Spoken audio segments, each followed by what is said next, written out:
انہوں نے فلسفہ نہیں پڑھا ہوتا. تو فلسفہ بہت کچھ ہیلپ آؤٹ کرتا ہے. تو اب یہ ذات کا عرفان جو ہے، جب رب، جس کو ہم رب مانتے ہیں، اللہ تعالیٰ کی صفات میں سے ایک صفت ہے ربوبیت کی. ہمیں اگر اللہ تعالیٰ سے تعلق قائم کرنا ہے تو ہمیں جب تک یہی پتہ نہیں ہوگا کہ ہمارا اپنا وجود کیا ہے، اس کی لمیٹیشن کیا ہے، اس کی حقائق کیا ہیں، تو ہم اس چیز کا تعلق کیسے قائم کر لیں گے. یہ بہت ہی بنیادی فلسفہ ہے کسی بھی مذہب کا یا دین کا، کہ میں جب خود کو جانتا ہی نہیں ہوں تو میں یہ کیسے ڈیسائیڈ کر لوں کہ میں کیا کر سکتا ہوں یا میں کہاں تک پہنچ سکتا ہوں.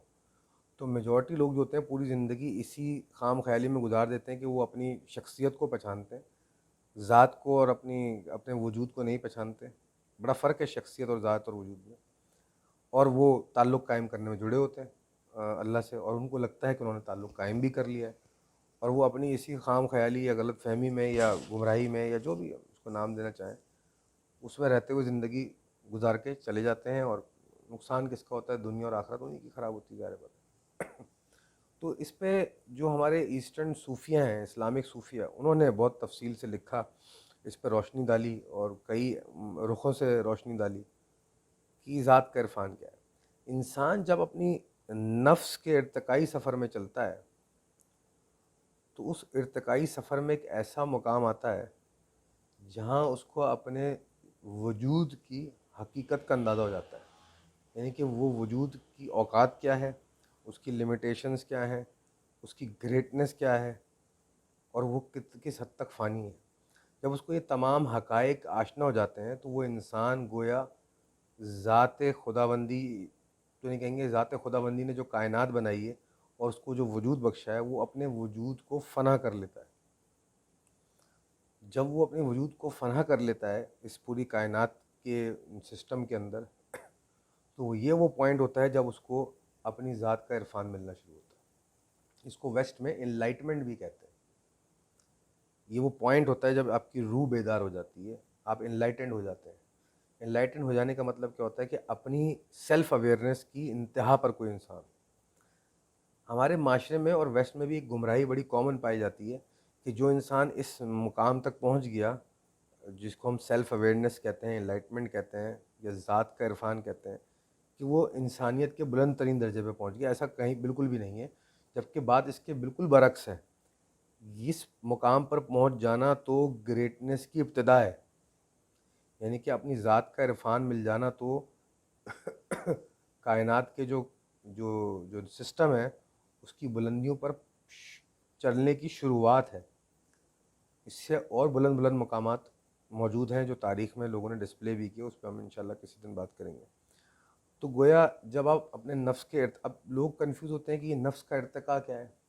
دیکھیے جی، ہمارے معاشرے میں کامن بولا جاتا ہے کہ نفس کو قابو کرنا ہے، نفس کو سپریس کرنا ہے، نفس کو دبانا ہے، نفس کا گلا گھونٹنا ہے. یہ ساری غلط ٹرمز ہیں. ہمیں ایسا کچھ بھی نہیں کرنا. ہمیں نفس کا ارتقا کرنا ہے، اس کا تزکیہ کرنا ہے.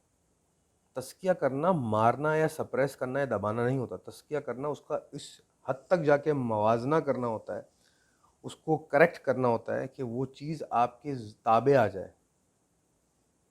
جیسے کہ آپ کو ایک امام غزالی رحمۃ اللہ علیہ اپنی کتاب احیاء العلوم الدین میں ایک مثال دیتے ہیں. میں اسی مثال کو آسان کر کے سمجھا دیتا ہوں کہ نفس کا تزکیہ کرنا ایک گھوڑے کو چلانے جیسا ہے، گھوڑے کو قابو کرنے جیسا ہے. ایک گھوڑے کو آپ کو رائڈ کرنا ہے، اس پہ سواری کرنی ہے.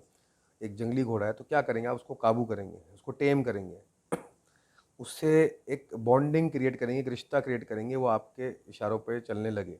جیسے آپ اس کے اوپر سوار ہوں اور جہاں آپ چاہیں اس کو لے کے جائیں، وہ آپ کے ساتھ ساتھ چلے آپ کو لے کے. لیکن اگر وہ گھوڑے کو آپ قابو نہ کر سکیں، اپنے زیر اثر نہ لا سکیں، اور آپ اس سے لڑتے رہیں، اس کو قابو کرنے کے لیے اس کا گلا گھونٹ دیں، اس کو چھرا مار دیں، اس کو جان سے مار دیں اور کہیں کہ قابو ہو گیا دیکھیے جی، تو یہ قابو کرنا تو نہ ہوا، یہ اس کو مار دینا ہوا.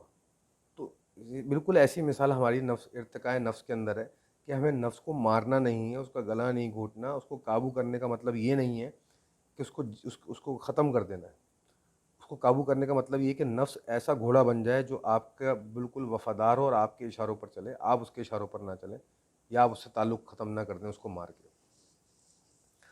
تو جب انسان اس سفر پہ چلتا ہے نفس کے ارتقاء کے اوپر، اس کی تزکیہ کے اوپر، تو انسان کی زندگی میں ایک ایسا پوائنٹ آتا ہے، ایک ایسا مقام آتا ہے اس سفر کے اندر کہ جب اس کو اپنے وجود کی عین حقیقتیں عیاں ہو جاتی ہیں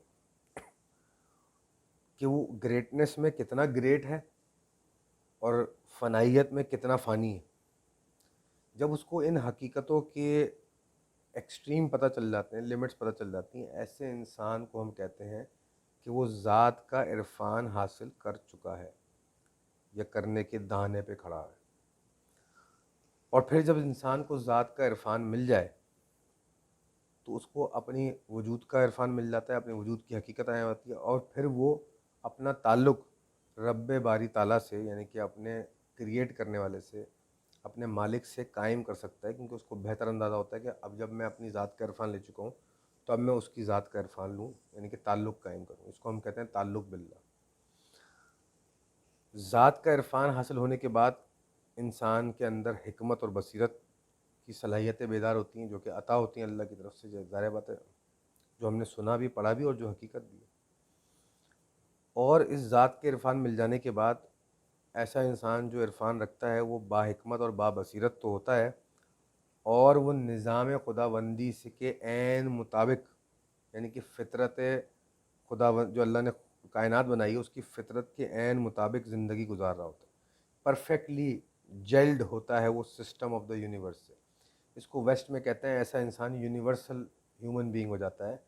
وہ اس کی انرجی جو ہوتی ہے وہ یونیورسل انرجی ہو جاتی ہے اور وہ پوری یونیورس سے کنیکٹڈ ہو جاتی ہے. اور پھر یہ سفر بہرحال اس کے اپنے درجات ہیں. اس پہ ویسٹ کے جو اسپریچولسٹ انہوں نے الگ لکھا ہے، جو ایسٹ کے صوفیہ اور اولیاء ہیں انہوں نے الگ لکھا ہے، جو کہہ لیجیے فار ایسٹ کے بدھسٹ مونکس ہیں انہوں نے الگ، ان کی پریکٹسز الگ ہیں، ہندو مذہب کی الگ ہیں. ہر مذہب میں اس کانسیپٹ کی ڈیٹیلنگ ملتی ہے اپنے اپنے ٹرمنالوجیز کے اندر، اور ہر مذہب میں اپنی اپنی پریکٹسز بھی اس کے اوپر ہوتی ہیں کہ انسان ذات کا عرفان، جس کو ہم ہندو مذہب میں کہتے ہیں کہ مکتی مل گئی ایسے انسان کو، اس نے، اور بدھ مذہب میں کہتے ہیں نروانا حاصل کر لیا ایسے انسان نے، اور ویسٹ میں کہتے ہیں ہم کہ وہ انلائٹنڈ ہو گیا وہ شخص. تو اپنی اپنی پھر پریکٹس نے، کہیں کانسیپٹس میں یہ کمی بیشی کہ لوگ سمجھتے ہیں یہ فائنل لیول ہے، کہیں کچھ لوگ سمجھ رکھتے ہیں وہ کہتے ہیں نہیں اس سے بھی آگے مقامات ہیں.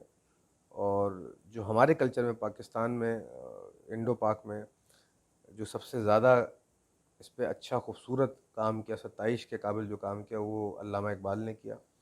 انہوں نے اپنی شاعری کے ذریعے اس مقام کے جو ارد گرد کے تانے بانے بنے اور اس سے آگے کیا منزلات آتی ہیں اور اس مقام تک جب انسان پہنچتا ہے اس پر کیا کیفیات گزرتی ہیں، انہوں نے بہت ہی خوبصورت انداز میں اس کو ڈھالا ہے اپنی شاعری کے ذریعے، جس کا مثال ہمیں نہیں ملتی. اور بائی فار اس لیے ان کو ایسٹ کا one of the best poet بھی کہا جاتا ہے، مفکر، فلسفی، صوفی شاعر کہا جاتا ہے، کہ ان کا یہ کام جو ہے وہ قابل ستائش ہے، اس میں کوئی شک نہیں.